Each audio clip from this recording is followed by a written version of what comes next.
Is the media biased against Andrew Yang and Tulsi Gabbard? And what does that mean for democracy?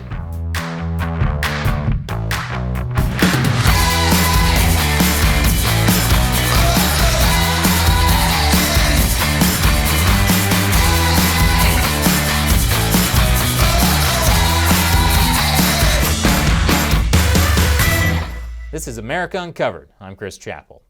So, a few weeks ago, I did an episode called Which Candidates Want to Break Up Big Tech? And a lot of you wrote in the comments that I made a mistake by barely mentioning Democratic presidential candidate Andrew Yang, and by not mentioning another candidate, Congresswoman Tulsi Gabbard, at all. Why did I ignore them? So, based on media coverage, it didn't seem to me at the time like either would go very far in the primaries. And we just didn't have the time to go through every candidate.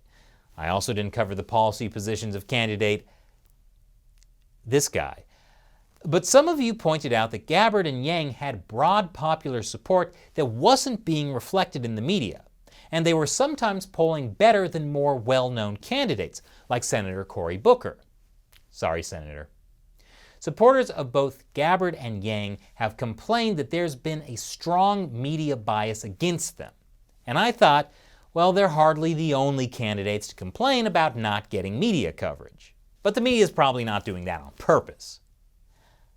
And then I looked into it. Look, this is America. Anyone can run for president.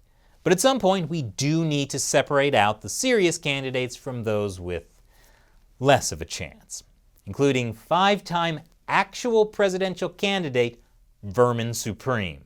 My name is Vermin, my name is Vermin, my name is Vermin, Vermin Supreme. And you can vote, and you can vote, and you can vote for me for president if you want to. He's campaigning on a platform of turning politicians into power-generating zombies and giving everyone in America a pony. I have to admit, I like the idea of universal basic pony. But sadly, we do need to eventually decide who is or isn't a viable candidate. But who gets to decide? Is it the public or is it the media, which has historically been the best way for candidates to reach the public? Let's look first at Congresswoman Tulsi Gabbard. She's actually my favorite Democratic presidential X-Men cosplayer. For the upcoming debate in December, the Democratic National Committee, the DNC, has increased the requirements. To qualify, candidates need 200,000 unique donors and either 2 polls at 6% or 4 polls at 4%. Well, in a recent survey by the Boston Globe Suffolk University, Gabbard does have 6%. That would be the second 6% poll, and it should qualify Gabbard for the next debate. At least it would if the DNC were accepting that poll. They are not, even though they do accept polls done by USA Today Suffolk University. Gabbard released a statement saying, "This is another example of the DNC being arbitrary and inconsistent." And yes, this is a DNC decision, and the Democratic Party can make whatever rules they want. But this has hardly been the first roadblock in her presidential campaign. In the last debate, moderated by MSNBC, Gabbard was barely allowed to speak. The only ones who got it worse than her was some guy I've never heard of and Andrew Yang. As for the first Democratic debate, things went much better for her. In fact, after the debate, she was the most searched for candidate on Google. And then, for some reason, Google suspended her campaign's advertising account. That meant when more people were searching for her than any other Democratic candidate, her website and links for donations to her campaign were gone. That only lasted 6 hours, but Gabbard is suing Google for $50 million. That could very well be the first time a presidential candidate has sued a major tech company for suppressing them. I think I know what Gabbard's opinion would have been if I'd included her in Which Candidate Wants to Break Up Big Tech. The lawsuit also says that Gmail appears to classify communications from Tulsi Gabbard as spam at a higher rate than other similar communications. For example, those from other Democratic presidential candidates. Plus, the lawsuit says Google's arbitrary and capricious treatment of Gabbard's campaign should raise concern for policymakers everywhere about the company's ability to use its dominance to impact political discourse, in a way that interferes with the upcoming 2020 presidential election. And so that's the big issue, the way media and big tech shape our views. And in the case of presidential candidates, it can affect who has a chance of winning and who doesn't. And for a better look at Gabbard's chances, let's look at Crystal Ball, a former host at MSNBC. In an interview with The Hill, she slammed her former employer MSNBC, saying the network is absolutely shameless in the way that it covers the three anti-establishment candidates, Bernie, Tulsi, and Yang. Every interview with Tulsi must include the obligatory Assad apologist question and conspiracies about her running third party or being a Russian asset. She also said MSNBC has officially lost the left. They're probably in the last place you look. An Axios study from September showed some major problems in how Gabbard is covered. She was the 9th highest Democrat in the polls, and the 7th most tweeted about candidate during the debates, and yet was 13th in the number of articles written about her, and 14th in terms of cable news mentions. So why is Tulsi Gabbard not getting the media attention that her poll numbers suggest she ought to get? Well, it's not clear, but one common theory is that the Democratic Party doesn't like her. For example, her anti-war stance is at odds with the Democratic Party's post-9/11 voting record. Sure, Gabbard is an Iraq War veteran who currently serves in the National Guard, but they still question her patriotism even though most candidates with more media coverage never served in the military, like Joe Biden, who avoided serving in the Vietnam War by getting a series of deferments, first for being a student and then for having asthma. Poor kid. But while Joe Biden has supported America's wars overseas, Gabbard has called for an end to what she calls America's interventionist wars of regime change. And then there's the possible influence of Hillary Clinton, who is still a powerful player in the DNC even though she's not running for office. Hillary Clinton has suggested that the Russians are grooming Tulsi Gabbard. And Gabbard has hit back at Clinton, saying she represents the personification of the rot in the Democratic Party. So Tulsi Gabbard has pissed off some pretty powerful people in her own party. That's not necessarily why she's being shafted by her party and the media, but it's a theory. And if all that sounds really bad for Gabbard, wait till you hear what Andrew Yang has had to deal with. In the last debate hosted by MSNBC, Andrew Yang barely got to speak. He got half the speaking time of Elizabeth Warren. In fact, MSNBC moderators didn't even call on him until 32 minutes into the debate. And during the first debate, also hosted by MSNBC, Yang only got 2 minutes and 50 seconds to speak, less than any other candidate. Yang claims his mic wasn't even always on.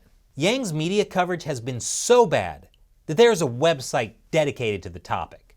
And it really seems like MSNBC has it out for Yang. In March, this was an MSNBC graphic of all the Democratic presidential candidates, except Andrew Yang, which has happened again and again and again. Honestly, that has happened so much, I can't include all the examples. Here's a poll from August when Andrew Yang was polling at 3%. He was not included even though Booker and Gabbard were at 2%. And how about this little breakdown from MSNBC? Who else is on that stage with the former vice president, with Bernie Sanders? Andrew Yang, my screen just went out. Okay, maybe that was just a technical fluke. But it's hard to give them the benefit of the doubt when you have things like this. 10 candidates met the DNC's qualifying criteria for the September debate. Wait a minute, you said 10 candidates, but I only see 9 on screen. I wonder who the 10th candidate they didn't list could be. Now obviously, MSNBC got a lot of flack for this. People were even talking about boycotting MSNBC. And so, they finally started reporting on John Yang living his best life. Wait, John Yang? I mean, I couldn't see his face, so I suppose it could have been some guy named John Yang. And here's a CNN graphic listing the top 6 Democratic candidates. At the time, Andrew Yang was polling at 3%, so he should have been on there. Okay, maybe that's just another technical fluke. But then there's this. From January 1st to August 31st, ABC World News Tonight spent 68 total minutes covering Joe Biden and just 2 seconds on Andrew Yang. Well, maybe that's just a large number of technical flukes, repeated again and again for 8 months in a row. It happens. Even the Weather Channel has given Andrew Yang the cold shoulder. In a climate change special, they invited 9 candidates to speak, except they added in Cory Booker, who was polling in 9th place, to replace the 6th ranking candidate, John Yang. I mean Andrew Yang. Gosh, it's so easy to make that mistake if you're paying literally zero attention. There's probably more media companies doing this, but I got too depressed and had to stop researching. And finally, let's look again at that Axios study from September and what it discovered about Andrew Yang. Andrew Yang was polling at number 6. He was the 4th most tweeted about candidate during the debates, but he was ranked 14th in the number of articles written about him right after Tulsi Gabbard, and Yang was 13th in terms of cable news mentions. That put him behind Cory Booker, Beto O'Rourke, Amy Klobuchar, and Bill de Blasio, even though Yang was higher in the polls and Twitter. So has Andrew Yang also upset the Democratic Party? Or are the media ignoring him because he's not a traditional politician? Like with Gabbard, it's unclear. But Yang has some policy ideas that are not too popular with people in power. For example, he's opposed to big money super PACs funded by wealthy individuals influencing politics. And he supports ranked choice voting, a system that would give third-party candidates a greater chance of winning elections. Actually, Yang has dozens of clearly spelled out policy proposals on his website, more than any other candidate. But what TV network airing a debate wants candidates to actually discuss real policy ideas, like the potential merits of extending daylight saving time? Television is about sound bites, not nuance. But regardless of the reasons, it's clear that Andrew Yang has gotten a lot less media attention than his numbers suggest he ought to. Now, some of you may be thinking Yang and Gabbard still poll well below more popular candidates like Joe Biden and Elizabeth Warren, so no wonder they get less coverage. But what's happening to Yang and Gabbard doesn't even make sense according to that metric. In a New York Times running tally, Amy Klobuchar gets more speaking time than Yang or Gabbard, even though she has lower polling numbers. I mean, why would anti-establishment candidates who often criticize the DNC be getting harsh treatment? It really is a mystery. But the main thing I'm trying to get at is this. If a small number of powerful news organizations and tech companies are able to control which candidates voters see, and they don't do it according to which candidates voters are actually most interested in, that creates problems. The whole point of media coverage and debates are so voters can be exposed to all the candidates and their different views. If you mess with that, you are doing a disservice to democracy. The good news is that with the internet and independent media, there are more ways for candidates to reach voters than there were before, as long as Google doesn't suspend your advertising account. But on the other hand, is the media ignoring these outsider candidates really a big deal? I mean, could an outsider candidate, one with little or no political experience, really compete nowadays? Could someone that the mainstream media doesn't like even get that far anyway? Seems like a long shot to me. So what do you think? Leave your comments below. And if you'd like America Uncovered to continue covering topics that the mainstream media ignores, please consider supporting us through our crowdfunding website, patreon.com/AmericaUncovered. Pledge $1 or more per episode. We rely on your support to keep this show going. Once again, I'm Chris Chappell. Thanks for watching America Uncovered.